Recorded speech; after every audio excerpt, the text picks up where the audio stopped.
At 10:08 a.m., severe thunderstorms were located along a line extending from near Weeki-Wachi Gardens to 6 miles west of Jasmine Estates, moving northeast at 35 miles an hour.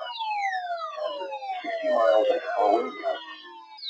Source, radar indicated. Impact, expect damage to roofs, siding, and trees. Locations impacted include Spring Hill, Newport Richie, Weeki-Wachi, High Point, Jasmine Estates, Weeki-Wachi Gardens, Newport Richie East, Shady Hills, Hudson, and Moon Lake. A tornado watch remains in effect until 4 p.m. for West Central Florida. For your protection, move to an interior room on the lowest floor of a building. A tornado watch remains in effect until 4 p.m. for West Central Florida. Repeating, a severe thunderstorm warning has been issued until 10:45 a.m. for the following county: Pasco, Florida.